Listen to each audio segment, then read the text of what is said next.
Hello and welcome to today's video. This is going to be my September wrap up. I'm going to talk to you about all the books that I read during September and tell you a little bit about them, what I rated them, if I liked them, if I'd recommend them, all that jazz.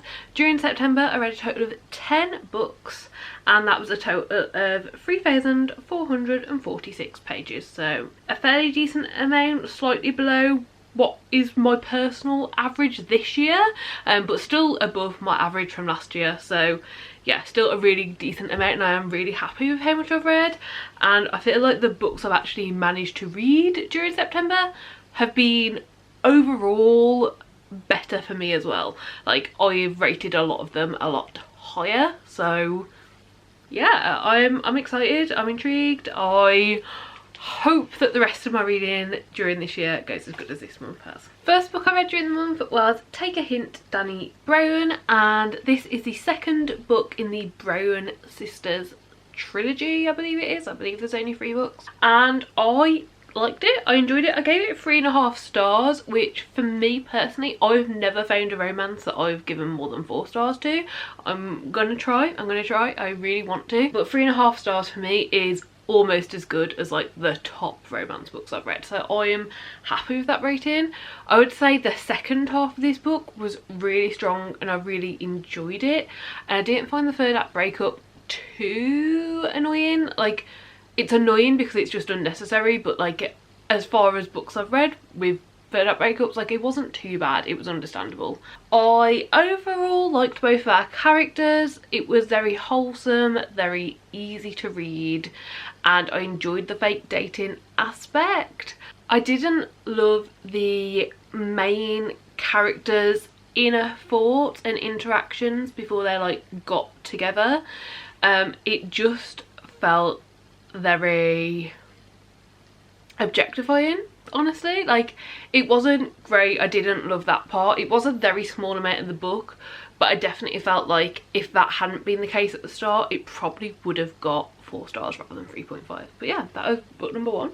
Then I read Lord of the Butterflies, which is a poetry collection, and this is a very thought-provoking poetry collection that overall I gave 3 stars to. There was a lot of different styles and types of poems within this, and there was only a couple throughout that like I actually didn't vibe with and didn't really enjoy. Most of them I did like, but unfortunately the majority of the poems that I really liked were in the first half of the collection, so the second half didn't feel as good or as enjoyable to me, and it did kind of feel like the collection was, I don't know whether to say too long or just could have been shortened, or I don't know, but like, I guess it felt like it dragged to me because so many in the first half I enjoyed compared to the second half. I felt like I got something out of this, I felt like I got something out of the poems, and overall I did enjoy reading it. Then I read Archangels Viper. This is book 1, 2, 3, 4, 5, 6, 7, 8, 9, 10, I believe, in the Guild Hunter series, and I really enjoyed it. This one we follow Holly and Venom. I really liked Holly as a main character, really enjoyed following her. The amount that she'd grown since we first met her in this series to this book here was amazing.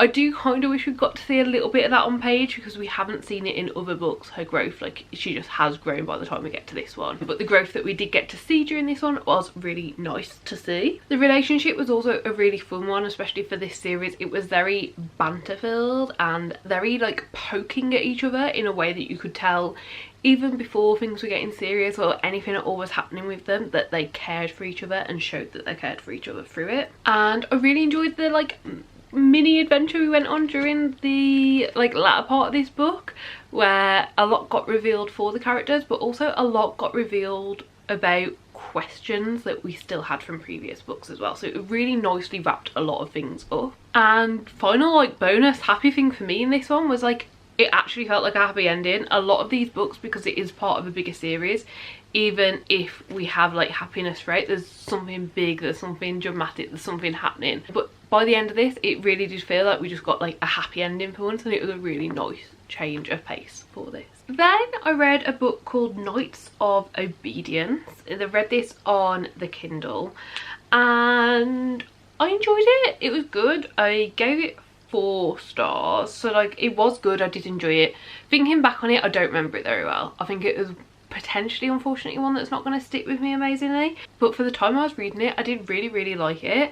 It is an extremely dark fantasy. Like there was a lot going on, there's a lot of trauma, there's a lot of just like, you know, I think it's definitely one that I think you should really read the trigger warnings before going into it. It is a lot, but how this one ended, I have some hope that book 2 won't be as dark and book 2 will be a bit more of regular life, which I would look forward to because I did really like the characters. But I would say it was a bit, it wasn't too much for me, but I wouldn't have been able to like binge it. I definitely took my time reading it. Yeah, like normally things don't bother me, but it was a really dark, it's probably one of the darker series that I've read, so yeah, like it was a lot. However, I did really like both the main characters and I really like their relationship. Again, a book that had a lot of banter, which is definitely something that I really enjoy. Then I read a book called Sold to the Fae. I gave it 3 stars. Like when I finished it, I sat down, I gave it 3 stars, but I never wrote my feelings down of it. And to be honest, I can't give a good review for this because I've since DNF'd the second book in this series. The first book, Sold to the Fae, the one I actually read, I gave 3 stars. I think it was fine. Again, a dark fantasy. A lot of it seemed unnecessary. A lot of it seemed weird, which is why it got 3 stars. So I was like, you know, like it's world building and all that. Like, you know, you kind of have to leave your brain at home a little bit and you kind of have to just go with the flow for a lot of things. But yeah, I've since DNF'd at book 2 and I don't really care to talk about it. Like, even though book 1 was fine, it was only fine. I already wouldn't be like ranting and raving about it. And book 2 I really did not like at all, so let's move on. Okay, and then a really fun one that I read was Morbidly Yours. This is a romance that I gave 4 stars, so it definitely goes into that tier of like the best romance that I've read, and this was great. So we follow 2 main characters. One of them, her husband has died and she's basically like moving away, wants to start anew, wants to have like this fresh start. She's got a really amazing job at a company in Ireland and moves there. She thinks she's moving next to like a little hotel, like it's got some sort of cute name, and when she gets there she very quickly realizes it's not a hotel, it is actually a mortuary, and our main character is a mortician and they become friends. I would definitely say it's like strangers to friends to lovers sort of vibes. Like you definitely see them becoming friends, and I think that's why this worked so well for me. Like it was friends to lovers, but you actually saw the friendship and saw them like build that together. So yeah, it was really lovely. They both had interesting lives outside of the relationship. They both had stuff going on outside of the relationship, and the third act breakup in this I actually didn't mind too much. Like yeah, it's still the third act breakup that didn't seem entirely necessary. It could have been solved in one conversation at any point, but having said that, they both seem to grow as individuals throughout it, and you know, like yeah, it actually seemed to serve more of a purpose for them both as individuals. So like yeah, didn't mind it at all. I will say the only negative of this book for me, and what really held it back, was kind of the ridiculousness of the situation that they're put in. So essentially our main character Callum is a mortician. He is like the head of this mortuary, but he doesn't own it and like can't have it unless he's married by 35 or something like that, and he's like 34 when we meet him. So like a lot of this is like him going on dates and trying to get out of his comfort zone and meet someone, and the whole like it's been left in the will that you need to be married, like it was just ridiculous. It was just ridiculous, and the way in which it played out proved that it was ridiculous. And I don't know, like I didn't like that plot line. I feel like if it was written in a different way, or maybe written where, I don't know how you could not have that be the exact case with this, and the story still take place how it did, and I did really like the story, but that just like for me really made me not be as into it. It lost it that star for me, the whole actual like silliness of that situation. But yeah, then I read Fear the Flames, and I really enjoyed this. So this book was originally self-published. It's just got traditionally published, but it's one of the books where it's like when it was self-published I'd got it out to read and then it went away, and it went away until it was getting traditionally published. So I pre-ordered it, and when it arrived I devoured it. It is a heist story with dragons. But I will say, like, yes, it definitely is a dragon story, and I will say overall it will be a dragon series. Don't go into this book expecting too much dragons. Like, I didn't have any idea, but I've heard, the only real complaint that I've heard about this book is people saying that where are the dragons, there wasn't enough dragon content, like the dragons weren't dragon enough. And I think that just comes from expectation, honestly. Like, I had no expectations and I thought it was amazing and great. I really like the dragons. There's 5 of them and we do learn about them. And basically this starts out with one of our main characters, Elowen, basically has a bond with 5 dragons, but she's run away. Like, she's a princess, but she's like ran away from her kingdom because of things and needs to go back to save her dragons and get her dragons back. Along the way we meet a commander who is like this dangerous man, and they have to form an alliance to be able to get the dragons. So there's definitely that like fantasy romance vibes in there. And yeah, it was like a fantasy romance with a really good heist and an ending that makes me really excited for book 2. So I'll leave it as that. I have wrote a hell of a lot in my reading journal, like this entire page is dedicated to it, but most of it's spoilers, so I can't say much.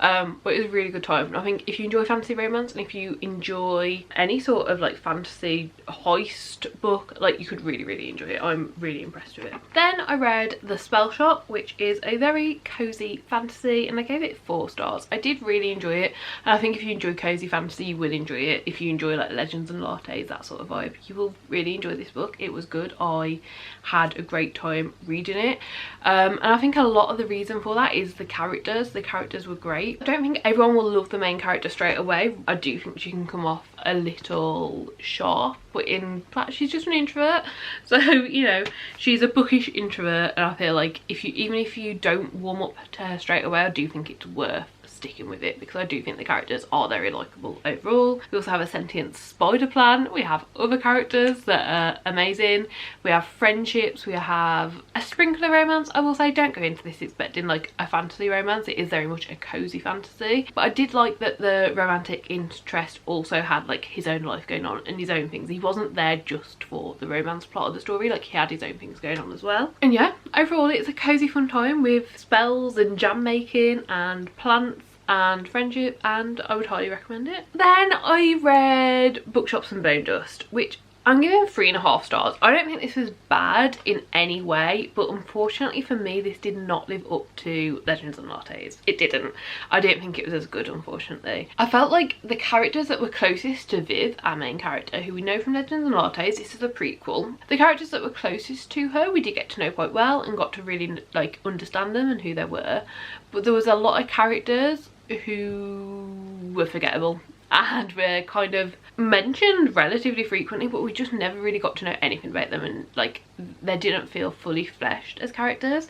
Like, not the main ones that Viv hangs out with almost daily, but like the ones that are just kind of there in the town. So if you don't know about this book, Viv is essentially injured in a fight and has to go to this sleepy little town to heal her injury before her gang gets back to pick her back up. And yeah, I don't know, like it was funny and it was amusing, and I really like the bookshop antics. There is a bookshop that Viv finds in this small little town, and I really enjoyed seeing all of the stuff from the bookshop. It was definitely the highlight of the book for me, like is just all the bookshop things going on. And it was a good conclusion. It was a good way to, you know, there's a mystery going on in this as well, and it was solved nicely, and it definitely felt satisfying by the end. It just took a while to get into, and it wasn't as good as Legends and Lattes, so 3.5 star is unfortunately the highest I can give it. But I think if I was to reread it, it could maybe get higher with my expectations now having like a level. Legends and Lattes is absolutely amazing, so it was a lot to live up to. The only thing I do want to mention about this is, because it is a prequel, I have heard it said that you can read these in any order, so like Bookshops and Bonedust, Legends and Lattes, read them in any order. I would not recommend that. You can technically read most of this book and it'd be completely fine. One, I don't think that you'll understand Viv as well if you haven't read Legends and Lattes, but the main thing is the epilogue of this book is set after Legends and Lattes, so there's a massive time jump, and the epilogue of this book gives away a lot of the conclusions in Legends and Lattes that don't happen till quite late on in the book. So I do think if you read it and you read the epilogue, there will be a lot of things spoiled in Legends and Lattes, so I would definitely recommend reading Legends and Lattes first and then Bookshops and Bonedust. But yeah, that's that one. And then the final book of the month was Archangels Prophecy. I picked up another one of these books. I really enjoy them and have a great time.